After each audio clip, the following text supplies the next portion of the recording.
नमस्कार, मी धर्मेंद्र यादव. नवी गोष्टमध्ये आपलं स्वागत आहे. आजच्या आपल्या स्पेशल पॉडकास्टमध्ये आपण एक असं व्यक्तिमत्वाचा परिचय करून देणार आहोत की ज्यांनी महाराष्ट्राच्या बैलगाड्या शर्यतीच्या विश्वामध्ये एक वेगळ्या स्वरूपाचं नाव कमवलेलं आहे. बैलगाडा क्षेत्र म्हटलं की आपणाला बकासूर असेल, मथुर असेल, बावऱ्या असेल, महिब्या असेल, वजीर असेल, राजा असेल, सर्जा असेल, अशा वेगवेगळ्या बैलांची नावं आपल्याला पाहायला मिळतात. आणि त्याचबरोबर मोहिल शेठ असेल, राहुल शेठ असेल, पंढरशेठ फडके असतील, अशा वेगवेगळ्या नामांकित मालकांची सुद्धा नावं आपल्याला पाहिली जातात. बैलगाडी क्षेत्रामध्ये प्रामुख्यानं पुरुष मालक आपल्याला पाहायला मिळतात, परंतु गेल्या वर्ष ते दीड वर्षामध्ये एका स्त्री गाडी मालकिनीचं नाव आपणाला म्हणजे बैलगाड्या क्षेत्रामधील प्रत्येक व्यक्तीला एक परिचय झालेला आहे.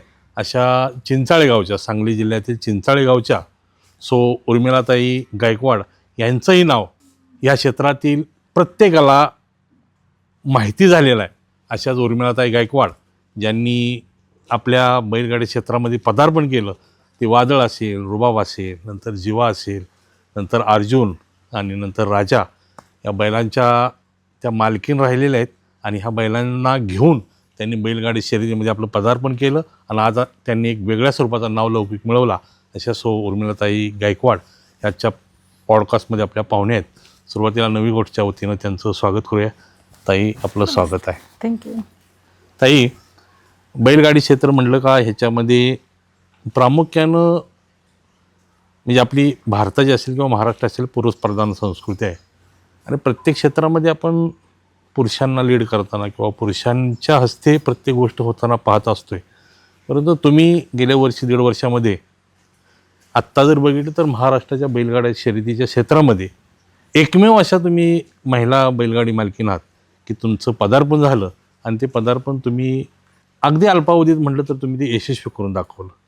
कारण या क्षेत्रामध्ये अनेक वर्ष काम करणारे बैलगाडा मालक आहेत, परंतु त्यांना तेवढंसं यश मिळवता आलं नाही. परंतु तुम्ही अल्पावधीमध्येच एवढं यश मिळवलं की आज नाही म्हटलं तर प्रत्येक 2-3 अड्ड्यामागे एका तरी अड्ड्यामध्ये तुमचा एखादा तरी बैल गुलालामध्ये असतोय.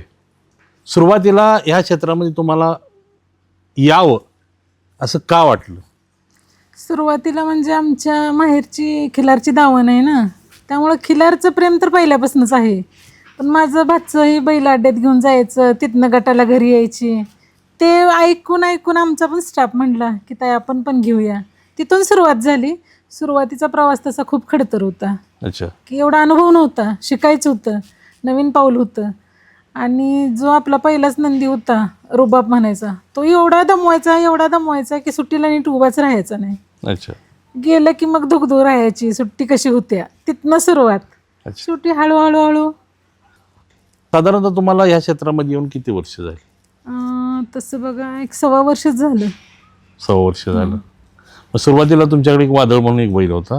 सुरुवातीला वादळ, त्याच्यानंतर रुबाब. अच्छा. नंतर मग अर्जुन जसा दावणीला आला तसं सगळं म्हणजे कायापलट झाली. अर्जुनमुळं सगळ्या महाराष्ट्राला उर्मिलाताई कोण कळाल्या. अर्जुननं आपलं नाव खूप केलं. अच्छा. त्यावेळेला तुम्ही रुबाब बैल घेतला आणि तो पळवत होता. आता या क्षेत्रामध्ये वायदी हा प्रकार खूप चालतो. हो. आता रुबाब ज्यावेळेला घेतला आणि तुम्ही ज्यावेळेला अड्ड्यावर जात होता, मी रुबाबचं एकही मैदान असं नाही की बिना वायदीचं केलं असेल. प्रत्येक मैदानात रुबाबला वायदी दिली. पण मला रुबाबच्या वेळेला कळालं की हे क्षेत्र खूप खोटं आहे म्हणून. की मला 70% लोकांनी फसवलं. वायदे अगोदर घ्यायचे, मी पण सगळे ॲडव्हान्स देऊन टाकायचे का तर त्यांना वाटाय नको परत देतील का नाही म्हणून, आणि घ्यायचीच नाहीत. बैल मैदानात पोचला तर पैरकरी आलेलेच नाहीत. असं 2-3 वेळा झालं. आणि मला ॲक्च्युली सहकार्य खूप चांगल्या लोकांचं लागलं. मग अजित शेठ जगताप असतील, आपले शेवाळ्याब असतील, विजूभाऊ काळे असतील. विजूभाऊ काळेंना म्हणलं आपल्याला एकच शेठ जी चान्स देणार आहे ते एकच नंदी घ्यायला. मग त्यासाठी आम्ही अगोदर करार करायचं ठरवलं. नशिबानं अर्जुनचा करार झाला. करारानंतर समजले की नाही, एक दावणीला वस्तू आपल्या पाहिजेच. मग लिंगांना असतील, ह्या लोकांनी मदत केली की चांगली वस्तू आपल्या दावणीला यावी, का तर शेठ जे आम्हाला सारखं पैसे देणार नाहीत की एकदाच काय ती बघा म्हणणार. मग आम्ही लय विचार करून शेवटी कंदूरचा राजा आपल्या दावणीला आला. अच्छा. आपल्या खानापूर तालुक्याला असेल किंवा खानापूर आटपाडी तालुका असेल, तासगाव तालुका असेल, आपल्या या 2-3 तालुक्याला एक सोन्या चांदी गला एक व्यवसायाचं एक वरदान लाभलेलं आहे त्या व्यवसायाचं. आणि प्रामुख्यानं त्या व्यवसायामुळं आपल्या ह्या दोन्ही तिन्ही तालुक्यांना म्हणजे एक भरभराट लाभलेली आहे. आपल्या सामान्य माणसाची प्रगती होऊ शकलेली आहे. बरोबर. तुमचं मला वाटतं कर्नाटकमध्ये दुकान. हां, शिवमोगा जिल्ह्याचं ठिकाण आहे. BSC ड्रप्पांचा मतदारसंघ आहे तो. अच्छा. तर शिवमोगाला तिथं दुकानदारी असताना तुमचं ज्वेलरी शॉप वगैरे? हो, ज्वेलर्स आहे. म्हणजे 8नी नंतर तुम्ही ज्वेलरी शॉपमध्ये? 8नी नाही, आपली पहिल्यापासून शेठजीचं शिक्षण झालं तसं त्यांनी ह्याच्यातच होलसेलमध्येच पाऊल टाकलं आणि आता ज्वेलर्स आहे. 15-20 वर्ष झालं स्थायी ज्वेलर्स आहे. पहिलं होलसेल करायचे, सप्लाय करायचे बेंगलोरला. अच्छा. अजून पण करतात. म्हणजे ज्वेलर्स व्यवसायामध्ये तुम्ही होलसेल सर्व डिलिव्हरी करता सोन्याच्या दागिन्यांची.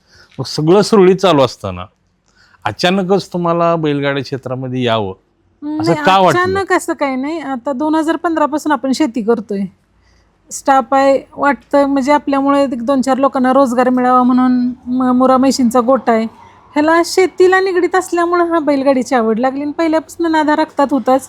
आणि कसं आपण पाऊल टाकलं, यश मिळत गेलं, त्यामुळे लवकर अजून उत्सुकता वाढली, चला नवीन खरेदी करूया, असं झालं. आपल्या खरसुंडी भागामध्ये किंवा चिचाळी परिसरामध्ये तुमच्या मिस्टरांची म्हणजे माणिक शेठची चांगली ओळख आहे, वेल सेटल दुकानदार म्हणून ओळख आहे. मग शेठजींच्या पुढं मला बैलगाडी क्षेत्रामध्ये उतरायचं आहे किंवा आपणाला बैलगाडी क्षेत्राची हौस पूर्ण करण्यासाठी एखादा बैलाची खरेदी करायची आहे, हा प्रस्ताव मांडत असताना म्हणजे तुमच्या मनामध्ये काय भावना होती? म्हणजे सुरुवातीला मला पण वाटलं नव्हतं की मी एवढ्या टॉपला खेळीन.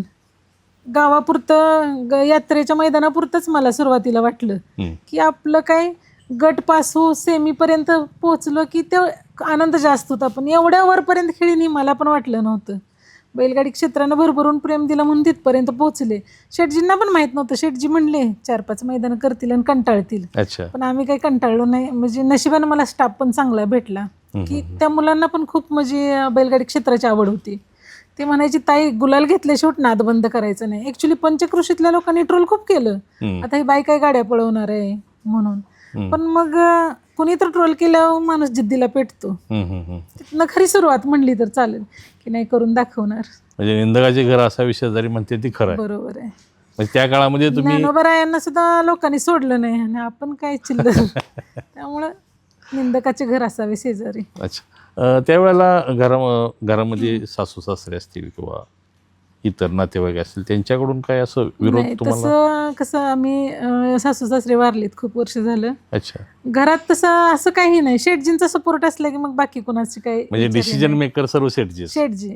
आणि मग शेठजींना पण वाटलं 1-2दा अड्ड्यात आल्यावर की नाही इच्छा आहे तर शेठजींचं असं म्हणणं आहे की इच्छा मारायची नाही. तुम्हाला करायचं आहे ना तर तुम्ही त्यात 100% द्यायचं, घ्यायचं आणि सोडायचं असं नाही.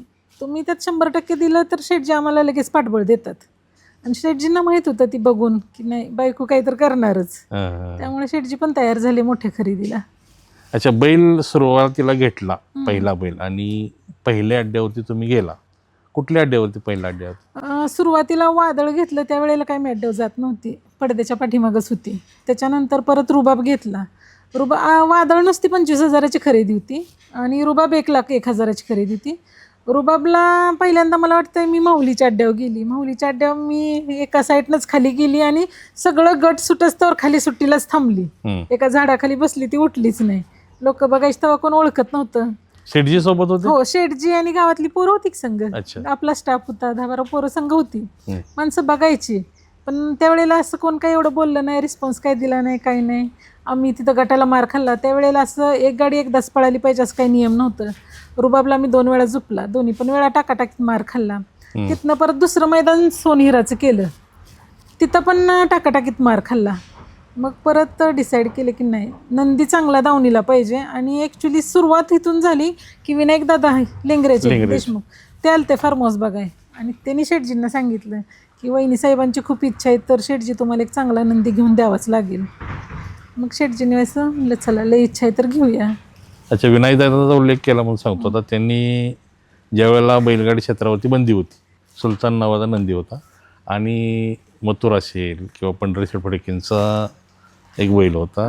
मला वाटतं सोनारपाड्याचं सोन्या 50-50 हा, ती अपराजित जोडी होती. सुलतान आणि सोन्या 50-50. त्यांनी तो काळ खूप गाजवले होते. हो, आणि खऱ्या अर्थानं जर उल्लेख करायचा म्हटला तर पंढरीनाथ फडके असतील, राहुल पाटील असतील आणि जयेश पाटील आणि विनायक शेठ मोहिते आणि त्यांचे बंधुराज बाळू शेठ. बरोबर. म्हणजे ह्यांनी त्या पिरियडमध्ये बंदी असताना सुद्धा वेगवेगळ्या ठिकाणी शर्यती आयोजित केल्या केले नाही, हे क्षेत्र पण त्यांनी टिकवलं म्हणजे आणि त्यांनी सांगायचं म्हणजे. क्षेत्र टिकवलं. हो. आणि त्यांनीच योगायोगानं तुम्हाला सल्ला दिला की एक चांगला नंदी घ्या. शेठजींना सांगितलं एक वहिनीनं चांगला नंदी घेऊन द्या म्हणून, एवढी आवड आहे तर. अच्छा. तिथनं मग शेठजींनी पण म्हणलं चला परिवर्तन केलं. शेवटी म्हणजे जोक नाही असं 43 लाखाच्या खरेदी करायच्या म्हणलं तर. आता रुबाब घेऊन तुम्ही किती मैदान रुबाबला आम्ही मला वाटतं 10-12 मैदानच केलं. त्याला मला वाटतं 3-4 लाख रुपये मी वायदीलाच खर्च केले. अच्छा. पण परत मला जगताप शेठ म्हणले की ताई अगोदर करार करूया, करार केल्यावर तुमच्या बऱ्यापैकी ओळखी होतील आणि तुम्हाला पण अनुभव येईल. मग अजित भाईंनी मला करारासाठी मदत केली. विलास भाऊंना पण पैशाची गरज होती. नुसतं नाव लावायसाठी आपण 7.5 लाख रुपये दिले 14 महिन्यासाठी. बक्षीस वगैरे त्याचं काय नाही? बक्षीस नाही, काही नाही. ढाली तेवढे आपल्याला घ्यायचं, पैरं नाही. तर त्यावेळेला मला ऍक्च्युली माहित नव्हतं. मला थोडी जर कल्पना असती तर मी 1-2 पैरं बांधून घेतलं असतं. का तर मला लई लोकांनी पैरं मागितलं, पण मी अर्जुनचं पैरं बऱ्यापैकी लोकांना देऊ शकली नाही. का तर ते विलास भाऊंची इच्छा असली तरच मी पुढे शब्द देणार. पहिल्याचा सर्व अधिकार विलास भाऊंच्याकडे. विलास भाऊंच्याकडेच. अच्छा. त्यामुळे म्हणजे पहिला अड्डा विलास भाऊंचं पण मन मोठं आहे की 1-2 मैदानात आमची किरकिर झाली हिंद केसरी मैदानावरनी हलकं पैरं घातलं म्हणून. पण विलास भाऊंनी शेवटचे आता जी 2 मैदान होती ते मला म्हणले, वडकीचं हिंद केसरी मैदान आणि पुसेगावचं हिंद केसरी, तर तुम्हाला ज्याच्या संघ पळायचे त्याच्या संघ तुम्ही पळा. अच्छा. म्हणजे ते 2 पैऱ्याचं त्यांनी मला अधिकार दिले की करा तुमच्या मनासारखे म्हणून. अच्छा. अर्जुनचा करार झाला आणि मला वाटतं 1 महिना 1.5 महिन्यानंच पुसेगावचं आपलं मैदान. महिन्याच्या आतच हा. अर्जुनचा करार 30 नोव्हेंबरचा आणि पुसेगाव 27 डिसेंबरला मैदान पडलं होतं. अच्छा. पण तिथं पहिला हिंद केसरीचा गुलाल आपल्याला भेटला. शिवागिरी महाराजांचा आशीर्वाद तिथं पहिल्यांदा भेटला. ती घोडदौड चालू आहे ते आहेच. त्याच्या अगोदर फक्त 1 मिनिट, त्याच्या अगोदर फक्त तुम्हाला एक महिला म्हणून आपण या क्षेत्रामध्ये आलोय, परंतु आपणाला तसा रिस्पेक्ट मिळत नाही किंवा मान सन्मान मिळत नाही किंवा आपला बैल आपला नंदी गुलालामध्ये बसत नाही. नको हे क्षेत्र, आपण जरा बाजूला जाऊ, असं कधी वाटलं नाही? नाही, तसं कधी वाटलं नाही. लोकांनी मोटिवेट खूप केलं की पळणारा नंदी दावणीला असला की काही करू शकतोय आपण. अच्छा. मग आता एवढं टफ कॉम्पिटिशन झालंय की मला सुद्धा जाणवलं की आपल्या पुढे पण त्या ताकदीच्या नंदी पाहिजेत. आता कॉम्पिटिशन तुम्ही बघा, एका मैदानात 1000 गाडी येत्या, तेवढ्यात टिकवायचं म्हणल्यावर खेळ नव्हे. मग समजलं चांगला नंदी दावणीला असल्यावर आपण काही करू शकतोय. पुसेगावला अर्जुनचा 5वा नंबर आला ना? 6वा नंबर आला. कडनी गाडी होती आमची त्यावेळेला. तो क्षण काय होता, म्हणजे तुमच्या मनाच्या भावना काय होत्या त्यावेळेला? मनाच्या भावना माझ्या ती क्षण मी म्हणजे आजपर्यंत तसं एवढंही झालं आयुष्य तसं जगलीच नव्हती. तेवढा म्हणजे आनंदाचा क्षण होता तो की कुणाकुणाचं अख्खं आयुष्य गेलं पण पुसेगावचा गुलाल भेटला नाही. उदाहरणार्थ आपले आनंद आप्पा आहेत रेटरेचे, त्यांना सुद्धा अजून पुसेगावचा गुलाल भेटला नाही, पण आपल्याला महिन्याच्या आत भेटला. म्हटलं काहीतरी देवानं आपल्यासाठी लिहून ठेवलेलं असणार आहे नक्कीच या क्षेत्रात काहीतरी चांगलं होत गेलं. कंदूरचा व्यवहार सुद्धा खूप लोक ट्राय करत होती त्याच्यासाठी, पण शेवटी आपल्या दावणीला यायचं होता, लगेच आपल्या संग व्यवहार झाला तो. आता पुसेगावचा ज्यावेळेला गुलाल मिळाला त्यावेळेला शेठजींची भावना काय होती? कारण सुरुवातीला त्यांना थोडंसं वाटलं असेल की नको हा नाद. नाही, नको काय वाटलं नाही, पण त्यांना वाटलं आता कंटाळतेली आणि बास करतेली. का तर हा खूप खर्चिक नाद आहे. बरोबर. एका अड्ड्याचा खर्च म्हणलं तर 10-15 हजार, वायदी म्हणलं तर 20-25 हजाराकडे जातोय. पण जसं पुसेगावचा गुलाल भेटला तो आनंद, तिथं सगळे फोटो काढायला, मग शेठजी म्हणले नाही क्षेत्र चांगलं आहे, तुम्हाला ह्यात आनंद मिळतोय तर तुम्ही 100% तुमचं देऊन करा. शेठजींनी कधी इकडे लक्ष घातलं नाही, पैसा तेवढा पुरवला, किती पाहिजे तेवढे पैसे दिले, पण असं कधी ढवळाढवळ केली नाही. शेठजींनी अजून पण कधी कुठल्या ह्याच्यात ढवळाढवळ करत नाही. तुम्हाला स्वातंत्र्य दिलंय तर तुम्ही ते चांगलं करायचं. या वर्षभरात किती गुलाल घेतले अर्जुननं? अर्जुनचे तसे म्हणजे अर्जुन तसा 2 नंबरच्या पायऱ्यात 3 नंबरच्या पायऱ्यात जास्त पळतोय. विलासभाऊंची परिस्थिती म्हणजे बेताचीच आहे, त्यामुळे ते जास्त करून वायदीव पळवतात. पण वायदीवर सुद्धा अर्जुन एवढ्या पळून म्हणजे 3-4 नंबर मधलं नंदी घेऊन गुलालात राहतोय. 70% 75% तर आहेच. आणि आपला राजा तर मला वाटते 95% गुलालात आहे. जसं आपल्या दावणीला आलाय तसं 1 3 ते 4 मैदानच त्यानं मार खाल्ला असेल सेमीला, नाहीतर गुलालात आहे. अर्जुन राजाचं नियोजन टॉपमध्येच असतंय, आम्ही कॉम्प्रोमाइज करत नाही हलक्या पायरीत. अर्जुनचा कितीला केलेला करार तुम्ही? 7,51,000 14 महिन्यांचा. 14 महिन्यांचा. अच्छा, म्हणजे आता करार संपतोय. 31 जानेवारीपर्यंत आहे. आणि नंतर मग अर्जुनचा करार चालू असताना किंवा अर्जुनमुळे एवढं नाव होते, अर्जुन कंटिन्यू गुलालामध्ये आहे, तरी सुद्धा राजाची खरेदी करावी का वाटली तुम्हाला? नाही, करार आणि खरेदी ह्यात फरक आहे. बरोबर. करार होता त्यामुळं मला अशी लय लोक पैरं मागायचे. मला म्हणजे इच्छा असताना मी त्यांच्या पैऱ्यात पडू शकली नाही, का तर विलासभाऊंचा तो निर्णय होता. मला बकासूर संघ पळायचं होतं, मथुर संघ पळायचं होतं, भरपूर नंदी आहेत. अजून आपला शंभूचा सर्जा आहे अभिजित भैयांचा, पण विलासभाऊ थांबा थांबाच म्हणतात. मग शेवटी वाटलं की नाही, आपली ज्या वेळेला स्वतःची खरेदी असेल त्यावेळेला आपल्याला कोणासंग पळायचं आहे त्यांच्या संग पळू शकतोय. शेवटी खरेदीच आणि करार उसणं वाटलं. पण नाही, अर्जुनवर माझं प्रेम खूप आहे का तर आहेच. अर्जुन उद्या जरी कोणाच्या दावणीला गेला तर त्याच्याबद्दलचं प्रेम कधीच कमी होणार नाही, का तर अर्जुननं मला लय काय दिलंय. अच्छा, या क्षेत्रामध्ये ताई बरेच असे दिग्गज गाडा मालक आहेत जे वर्षानुवर्षी या क्षेत्रामध्ये आहेत. हो. आणि तुम्ही महिला गाडा मालक पहिल्याच या क्षेत्रामध्ये आहात, म्हणजे अजून तरी. असं या कधी तुम्हाला जाणवलं का की आपला, कारण कधी कधी कसं होतं, पैसेवाल्यांचा गैरफायदा सुद्धा घेतला जातो. सुरुवातीला झालं ना की ह्या क्षेत्रात मी आल्यावर एवढं मला पैसे म्हणजे उसणं मागायला लागले की सगळे बुडीतच. मग मला वाटायचं उद्या ते माझ्या कामाला येतील, परवा कामाला येतील, म्हणून कोणी 20 मागो, 25 मागो, 50 मागो, ₹1,00,000 मागो देत आली. पण आता ह्या 2-4 महिन्यात नाही कळालं की नाही, हे क्षेत्र म्हणजे काही लोक अशी पण आहेत की आपला गैरवापर करतात. तेव्हापासून हाताकडता धरलाय, म्हणजे आता समजलंय बाबा कोण समजलंय. कशा पद्धतीनं. बैलगाडी क्षेत्रात एकच आहे की तुमचा बैल पळायला पाहिजे. म्हणजे अंतिम सत्य एकच आहे की तुम्हाला बैल जर हा पळायला नाद पाहिजे. करायचा असेल, या क्षेत्रात जर यायचं असेल तर तुमच्याकडे नंदी पळणारा पाहिजे. नंदी पळणारा पाहिजे. आणि मला म्हणायचं आपलं पण काहीतरी कुणाची तर पुण्य पण पाहिजे. आता काय लोकांचं बघताय तुम्ही, मस्त नामांकित नंदी आहेत पण एवढं कुणाच्या नावावर पळत नाहीत. बरोबर. आपलं नशीब, आपलं कुणाची तर पुण्य असेल की बाबा एवढ्या कमी वेळेत नामांकित नंदी माझ्या नावावर, माझ्या गावच्या नावावर पळतात. ही खरंच मी माझं भाग्य समजते. अर्जुन आणि राजा हो, उद्या तेच पळणार आहे. उद्या तेच पळणार आहेत. तुम्हाला एक विश्वास वाटतोय की शिवागिरी महाराजांचा आशीर्वाद मिळेल? नाही, मला बैलगाडी क्षेत्रानं आणि शिवागिरी महाराजांना भरभरून दिलंय, त्यामुळे त्यांचा जो आशीर्वाद असेल ते मी मान्य करीन. जे नशिबात आहे ते होणारच आहे. पण आहे माझं टार्गेट, माझं ध्येय हिंद केसरी 1 नंबर करून हिंद केसरी गाडा मालकीन व्हायचं आहे. पण शेवटी नशिबाच्या पुढं माझं नंदी मला काय देतील ते एक्सेप्ट करीन मी, का तर मला राजावर अजून 4-5 वर्ष माझा राजा चांगला पळणार. त्यामुळं बघूया भविष्यात काय वाढून ठेवलंय, बघूया. आत्ताच दीड महिन्यापूर्वी श्रीनाथ केसरीचं मैदान पार पडलं आणि त्या मैदानामध्ये आपल्या अर्जुनचा नाही राजा नंबरात बसलेला होता.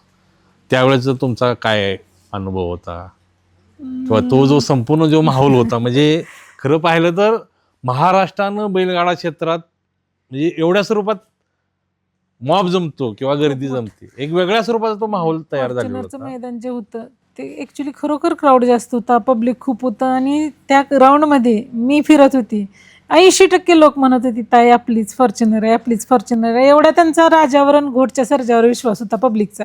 आणि गाडी 2 फेरं खूप चांगली पळाली. अंतर टाकून गट काढला, अंतर टाकून सेमी काढला. फायनलला आपलं बॅड लक. सगळं तासी मधनं आलं तर सगळं चांगलं होतं. तास मधनं आल्यावरच वाटलं नाही गाडी 1 नंबर करेल, आणि गाडी सगळ्यात पुढं पळत होती. आणि शेवटी आपल्या नशिबात नव्हतं, ती करणच्या नशिबात जाणार होती, मनोहर भैयांच्या नशिबात जाणार होती, म्हणून राजानं तास बदललं. मला असं वाटतंय की सर्जाचं स्पीड राजाला थोडं कंट्रोल झालं नसेल, त्यामुळे राजानं तास बदलला असेल. पण सगळ्यात गाडी पुढं पळत होती. मी मुंबईला मला मंत्रालयात इन्व्हाइट केलं तर सन्मानित करण्यासाठी. तिथं सुद्धा सगळी तीच चर्चा होती की ताई पळून गाडीनं मार खाल्ला नाही, गाडी ट्रॅक फॉलमुळे मार खाल्ला. अगदी शेवटी 1-2-3 सेकंदामध्ये 2 सेकंदामध्ये 20-25 फुटात राजन तास. म्हणजे आम्ही सुद्धा फायनल बघत होतो त्यावेळेला, तर आम्हाला सुद्धा अभिमान वाटला की आपल्या भागातल्या आणि कंटिन्यू तुमची गाडी पुढं होती, नंबर मारणार असं वाटत होतं. पण शेवटच्या 2-3 सेकंदाला मला म्हणजे अभिमान वाटतोय की एवढं मोठं मैदान झालं, तिथं मी टॉपला खेळले, की मी सगळ्यांना वाटत होतं ताई 1 नंबर करते, ताईंची गाडी 1 नंबर करते. तिथंच मला सगळं मिळाल्यागत वाटलं. बरोबर. पण आता कसं आहे, नशिबानं हिंद केसरी ती माझं टार्गेट आहे. फॉर्च्युनर ही माझं काही टार्गेट नव्हतं, ती काय कुणाच्या नशिबात ही जाईल. पण हिंद केसरी व्हायचं आहे, शिवागिरी महाराजांचा गुलाल घ्यायचा आहे, त्यांचा आशीर्वाद घ्यायचा आहे, ही एक आहे ध्येय. श्रीनाथ हिंद केसरीचा बक्षीस वितरण समारंभ मंत्रालयात संपूर्ण पार पडला. काय होता तिथला अनुभव, तिथं काय असं वेगळ्या आठवणी काय आहेत? नाही, आठवणी म्हणजे खूप चांगली आठवणी येते की मला ॲक्च्युली चंद्रहार दादानं मैदानच खूप छान घेतलं आणि तिथं महिलांचा विचार केला. तुम्ही बघता ही पुरुष प्रधान संस्कृती आहे बरोबर. आणि बैलगाडी क्षेत्र तर तिलाही पुरुष प्रधान आहे, तिथं महिलांचं म्हणजे नाहीच काय. पण त्यांनी ते मैदान आयोजित केलं, तिथं महिलांच्यासाठी वेगळा गट ठेवला, लाडकी बहीण योजना त्यांनी तिथं आणली. म्हणजे चांगलं प्राऊड फील वाटतंय की बाबा चला विचार तर झाला. शेवटी मी त्या नियमात बसली नाही पण दुसऱ्या तर बसल्या, महिलांचा विचार झाला, ही माझ्यासाठी खूप मोठी गोष्ट आहे. खवरे मावशींचा आता उल्लेख होतोय. खवरे मावशींनी पण काळ गाजवला, पण मला खवरे मावशींच्या बद्दल माहित नव्हतं. आता मला समजायला लागलं की खवरे मावशींचा सुंदर म्हणून बैल खूप पळायचा वाटतं. मावशींनी हाक मारली की तो खालनं त्या स्पीडनं वर यायचा. मला असं वाटतं की चला मी ह्या क्षेत्रात आली, जुन्या लोकांच्या आठवणींना पण उजाळा मिळाला, अभिमान आहे या गोष्टीचा. मला खवरे मावशींना भेटायचं आहे. मैदान झाल्यावर मी नक्की मावशींचा आशीर्वाद घ्यायला जाणार आहे. ओके. मंत्रालयात तिथं महाराष्ट्राचे उपमुख्यमंत्री यांच्याकडून असा उल्लेख झाला, असं ऐकायला मिळते की गाडी जरी फॉल झाली तरी लाडक्या बहिणींना द्यायचं, असं झालं? हो, झालेलं होतं. काय झालं होतं? चेष्टेचा विषय चालला होता ते. अच्छा. की सांगितलं तिथं ताईंचीच गाडी सगळ्यात पुढे पळत होते, म्हणले लाडक्या बहिणीच्या योजनेत बसवायची होती.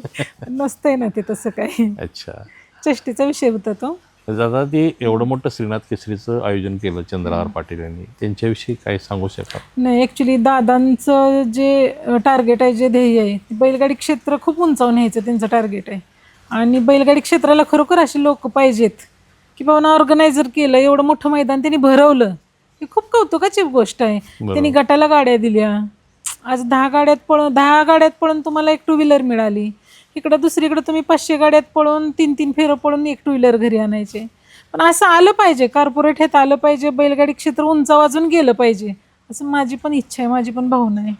अच्छा, या इच्छेतूनच तुम्ही चिंचाळे गावामध्ये बैलगाडा शर्यतीचं आयोजन केलेलं होतं. हो. परंतु खूपसा तुम्हाला चांगला अनुभव तेवढ्याला आलेला नाही. ॲक्च्युली काय घडलं होतं? कारण एवढ्या ताकदीनं तुम्ही त्याच्यामध्ये उतरलेलं होतं आणि एक वेगळं स्वप्न घेऊन तुम्ही उतरलात, म्हणजे तुमच्यात प्रामाणिकपणा होता की ते मैदान घेण्यामागं तुमची वेगळी भूमिका होती, तुमचा प्रामाणिकपणा तुमच्या बोलण्यामध्ये दिसत होता. परंतु काय असा अनुभव आला की तुमचं थोडंसं मनाचं खच्चीकरण? नाही, मनाचं खच्चीकरण म्हणजे मी बक्षिसं चांगली ठेवली होती, मैदान चांगलं घेतलं होतं, पण जसा मला गाड्या जमा व्हायला पाहिजे होत्या तशा झाल्या नाहीत. का तर मला गट आपले कसं 4-5 पळाले, निघाले 7. पण कसं आता तुम्ही बघताय 2-2, 3-3 पावते एका मालकाचे असतात. बरोबर. पण जर गाड्या जास्त आल्या असते तर गटालाच तेवढाच उत्साह बघायला मिळाला असता, कॉम्पिटिशन चांगलं बघायला मिळालं असतं. पण नामांकित नंदी आले, मैदान चांगलं झालं आणि विशेष म्हणजे सगळ्यांचं सहकार्य खूप चांगलं लाभलं मैदानाला. ना कुठली किरकिर झाली नाही, ना कुठल्या निकालाचं टेन्शन नव्हतं. मैदान छान पार पडलं. पण 2 दिवस मला खूप टेन्शन आलेलं, गाडी नोंद नव्हत्या म्हणून. घरातलं वातावरण बघून शेठजी म्हणले बीपीच्या गोळ्या काय मागं लावून घेऊ नको, मस्त बैल पळव.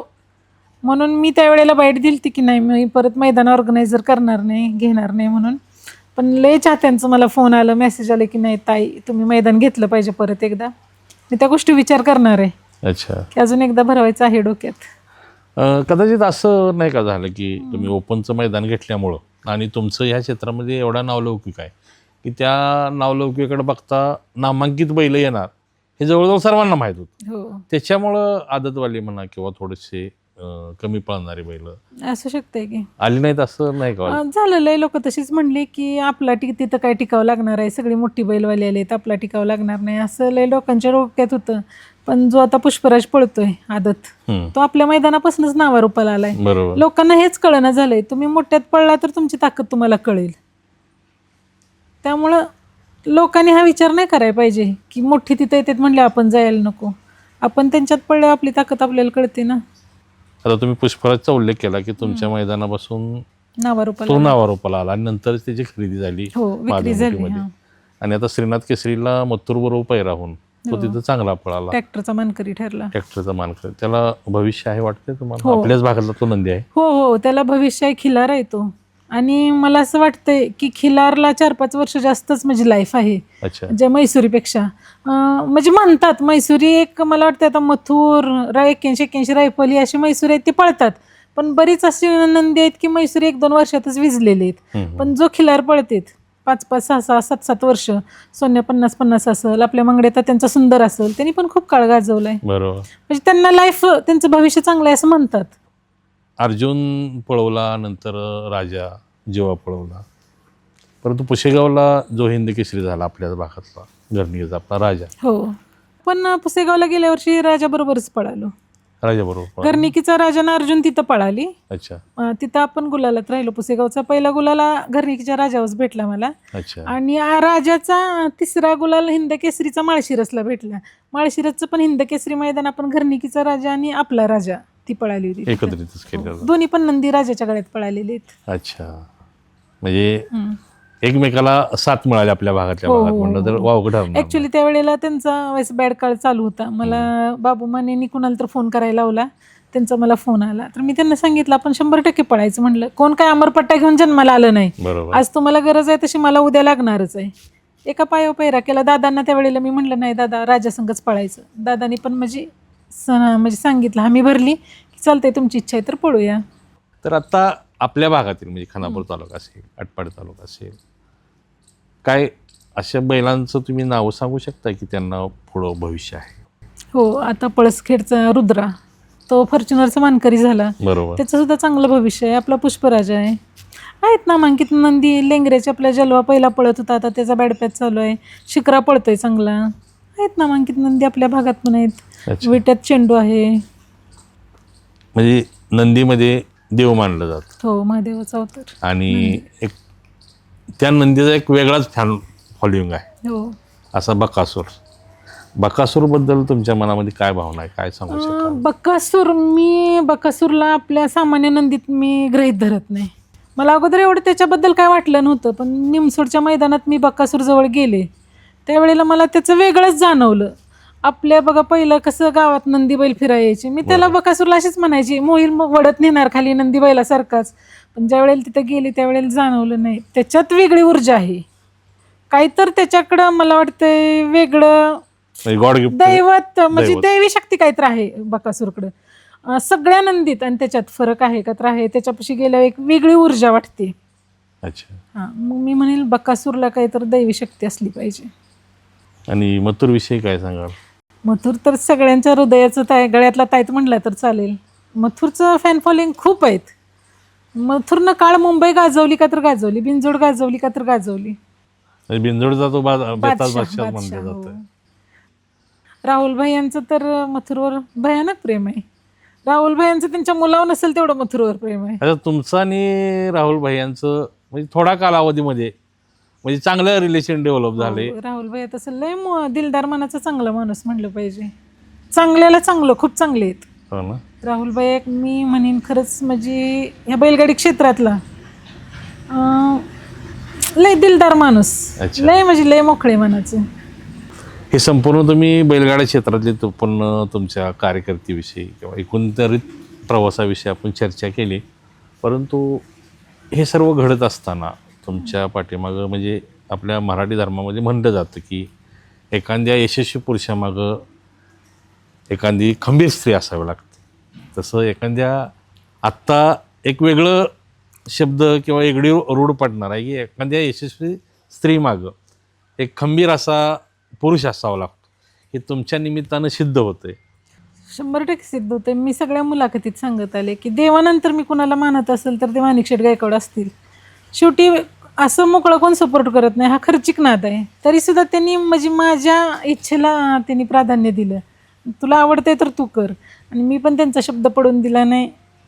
एक सध्या तर आहे म्हणजे टॉपला खेळते, नाव होतंय. आणि शेठजींचं खरोखर खूप सहकार्य म्हणून इथपर्यंत आली. अच्छा, एवढं तुमचं वेल एज्युकेटेड मुलीसुद्धा आहेत मला. हो, 2 मुली तुम्हाला. एक मुलगी MBBS करते ना? दोन्ही मुली MBBS आहेत. त्या मोठी मुलगी MBBS करून MD करते, तिचं लग्न झालंय. लहान मुलीचं आता MBBS झालंय, MDची तयारी चालू आहे. जावाई MD आहेत. बरं. त्यांना काही या क्षेत्राविषयी आवड? माझ्या लहान मुलीला आवड आहे. आवड आहे. हो, माझा नाद तो चालवेल पुढं. माझी लहान मुलगी. तुमच्यानंतर ती नाद चालवू शकते हो. वाटतं.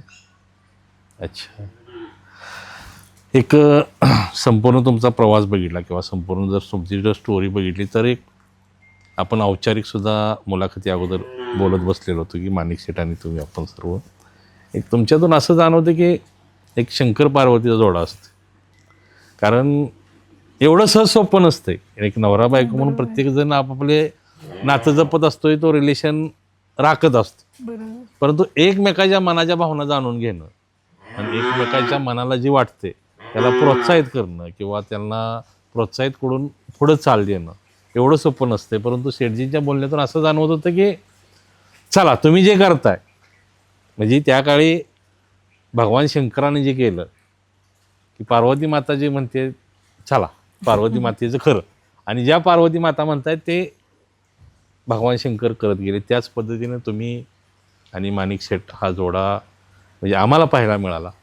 तुमची दोघांची वैवाहिक वाटचाल असेल, कौटुंबिक वाटचाल असेल, आपल्या गलाय व्यवसायामधील ज्वेलर्स व्यवसायामधील तुमची वाटचाल असेल, यशस्वी होत जाऊ. त्याच पद्धतीनं तुमचा नाद म्हणजे एक रक्तातला नाद, एक मातीतला नाद आणि आपल्या शेतकरी धर्मातला एक महत्त्वाचा जो दुवा समजला जातो, महत्त्वाचा जो नाद समजला जातो, तो बैलगाड्या शर्यतीचा नादसुद्धा, त्याच्यातसुद्धा तुम्हाला असंच घवघवीत यश मिळो अशा आपण शुभेच्छा व्यक्त करतो. आपल्या नवी गोष्टीच्या वतीने तुम्ही टाईम दिलं आणि उद्या पुशेगावचं हिंदकेसरी मैदान असतानासुद्धा तुम्ही वेळात वेळ काढून आमच्याशी बातचीत केली त्याबद्दल आपल्या नवी गोष्टीच्या वतीने आपला आभार व्यक्त करतो. धन्यवाद. थँक्यू.